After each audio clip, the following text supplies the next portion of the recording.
Okay, in this video we are doing a follow-up to my most recent DJI Osmo Action 5 Pro review that I posted last week and had quite a lot of reaction.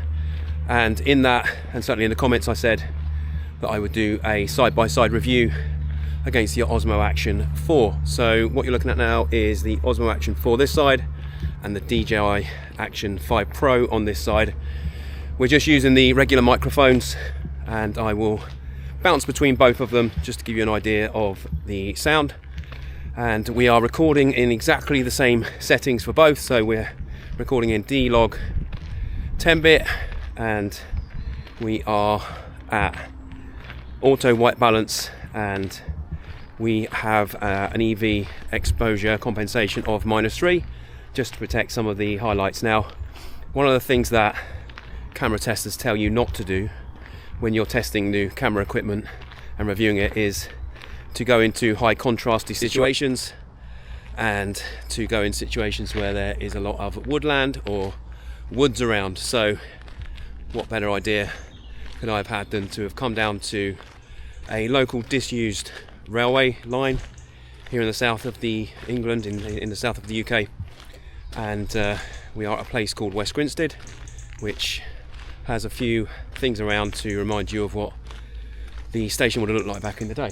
So we're doing a trail run, not too far, maybe 5 or 6 kilometers, and we're going to do this side-by-side review. I'm not going to do loads of talking today because I'm recovering from a cold and don't want to be coughing and spluttering and sounding not too well on camera, but I thought it's worth doing, and we can look at the images that both can create. As I say, we've got the DJI Osmo Action 5 Pro this side, the Osmo Action 4 this side, and what I'll do as well, just to test out not only the dynamic range by coming to a place like this, but also, you can see here the old train, but also we will test the zoom capabilities. Obviously we've got the new 40 megapixel sensor on the side of the DJI Action 5 Pro. So what we'll do is we'll crop in, and I'll let you know on the screen when we crop in to 2 times to see whether those extra megapixels mean that we can crop into the image and zoom in without losing too much quality.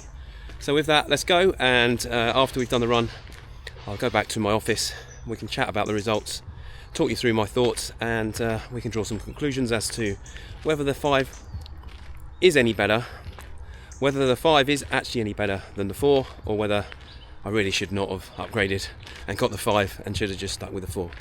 So, see you in the office after some footage from my run.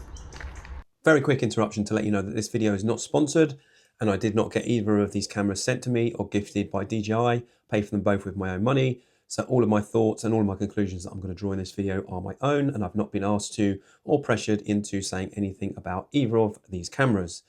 Just a little bit of information about the images that you're going to see and the videos you're about to watch. I did set the sharpness and the noise reduction levels to -2 in both cameras, and have added a little bit of sharpness via color finale in post. I've not done anything to the highlights or shadows because I think it's important for you to be able to see the dynamic range of both cameras and what the differences are. So other than a little bit of sharpness on these videos, everything you're going to see now is pretty much out of camera. I did add the DJI LUT in post as well, because obviously we recorded in 10-bit D-Log. So other than that, the images are pretty much out of camera, just with that LUT on and a very small amount of sharpness. Let's get back into the video now.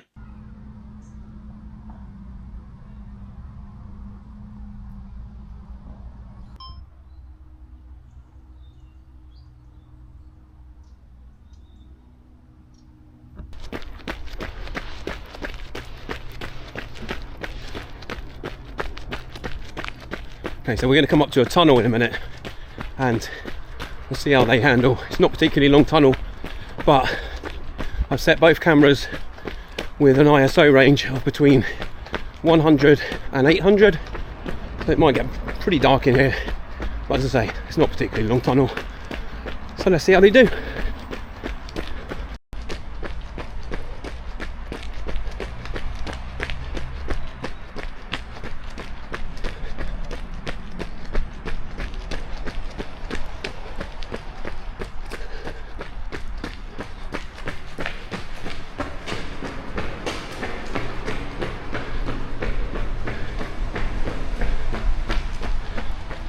look like they both did pretty well on the back of the screens, but as always you can only really tell when you get home and see the images on your computer. Okay guys, I've cropped in now to 2x magnification, obviously digital zoom here, just to see if there's any difference, just to see if we get any better ability to crop in on the new Action 5 Pro versus the 4.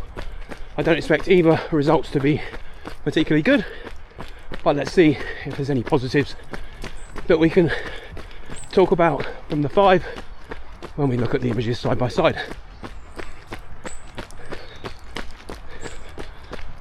Okay, so we're about 4.5 kilometers in, and it looks like we might get some rain in a minute.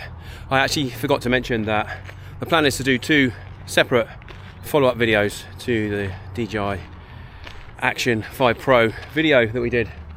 One being in contrasty daytime conditions, so it's currently about midday, and then we'll do another one when I'm fully recovered from my illnesses and get out early in the morning to do one in low light to see what the difference is there. So there'll be 2 videos. This is part 1, I guess, but I will separate them so that people can see the differences between the Action 4 and the Action 5 Pro in both daytime conditions and in low light conditions. So we'll find out when we get home and look at these files on the computer, but just on the front screens of both cameras, the image on the 5 Pro looks slightly warmer than the colour temperature in the 4. Now, I don't know whether that will be the case or whether it's just looking like that on screen, but it'd be a bit surprising because I think the white balance technology they both use is the same and both have the same sensor, so I'll be surprised. But at the moment on the screen, as I say, it does look like the 5 temperature is slightly warmer than the 4, which is interesting.